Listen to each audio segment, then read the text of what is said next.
and I was nostalgic for it. With this, I was just incredibly glad it was over because it was so hideous. Do you think if you'd have known personally you had to do thrillers? I don't know, it's a good question. I felt, having spoken to them, I felt responsible to them in a way that at the beginning of the process I hadn't felt at all. But if you're speaking to kind of people that you're detached from, yeah, it's easier to make an informed judgment. Yeah, I've never had that experience of writing, you know, say a portrait of somebody or anything like themselves in. I don't know. I think what I'm trying to say, because you're obviously showing quite what, you know, how sometimes the overreaction and the consequence, not exactly a betrayal. But I did feel that, I felt that really strongly. But I imagine if it had been, you know, if you knew them personally, it would kind of affect your judgment and... I don't know if it would. I don't know. But I did feel enormously, you know, the weight of it. It's an important thing. And I did feel very sort of, I think I expected reproach from soldiers. You get any? No, none so far. At all. No, lots of, no, I've had gratitude and think that they live such an isolated and separate life that they're strong urge to be understood and to have their stories told. I think about Afghanistan, it's the same story. Yeah, and that's why I didn't want to, you know, if I set it now, in a way, it felt to me it would be a smaller story. It would be,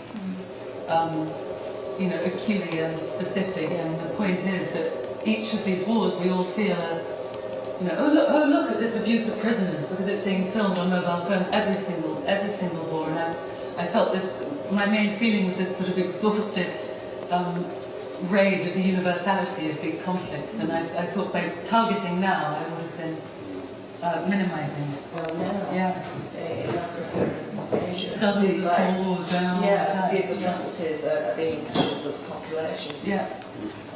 You know, we've got the differences and conflicts and everything. But did the historical war give you more freedom? Sorry? The historical war give you more freedom? Yes, I thought so. Because the parallels were so obvious and I didn't have to look for them. And unfair as well on the current soldiers. It happens. Not that you're doing that. So it's interesting to think that somehow it has to run its course before we can tell the story. Yes. Just on holidays, I like 2 weeks holiday, stay there. They can do it, then one day, you know, in the casino, and they're just for the future, that, you know, one. And it was quite something that, if I'd been in England, I would have felt like I was part of history. Yeah.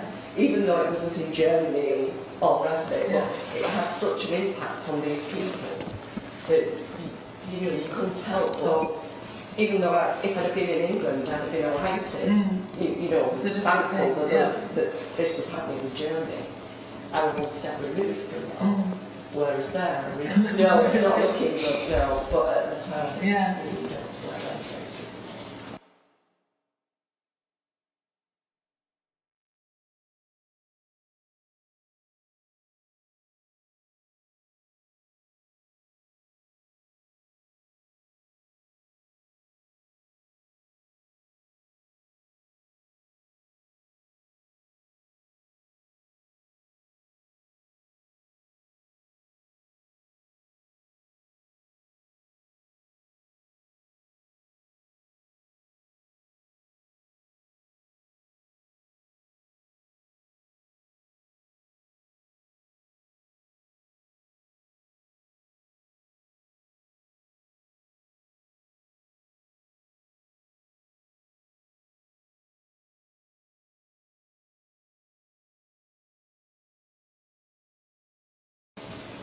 Burrows in Small Wars. I'm reading of that was those were 2 people who were kind of trapped. It was an interesting character. It seemed to me that Carmichael carried across in Burrows in the second novel. I hadn't connected them beyond those, you know, the patriarch, the resident patriarch in the fiction. I think that Burroughs is a much more. I'm not sure that Burroughs is. I think he's. Yes, I mean Dickey. Not that he's not truthful. I think he is truthful. Burroughs. No, I think they're not cut from the same cloth. Right. Okay. I just wondered about both of them because my reading of Carmichael, I was actually quite sympathetic towards Carmichael. Yeah, me too. It's going to make me pretty unpopular in through. But I think it's very easy to portray that person as a stereotype. He's a maniac. It wasn't a caricature. But he was just doing what people do. I don't think he fell into the trap. I don't think he fell into the trap of caricaturing, which would be very easy to do. Is that he was a guy who was obviously much more complex, and I got a feeling from the Outcast reading it that there was a lot more to Carmichael than would have been portrayed. Well, yeah, I know all about his war experiences and things, but I just. He took wife and child. He beat his child to death. It's a character. It's a character. You just said you were sympathetic towards him.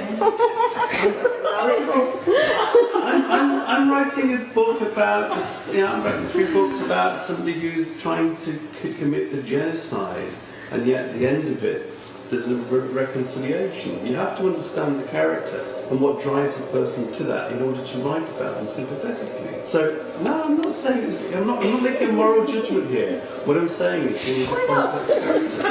It's not about moral judgments. Burroughs was the same. The way he closed down on that trial, the way he avoided dealing with the rape of those women was just as bad as Carmichael beating his wife. And his child. And his child, just as bad. Yeah, the outcome was. Yeah, the outcome was exactly the same. In fact, worse, because the guy got shot. Nobody died in Carmichael. And yet you could argue that Burroughs has a more of a moral backbone. Exactly.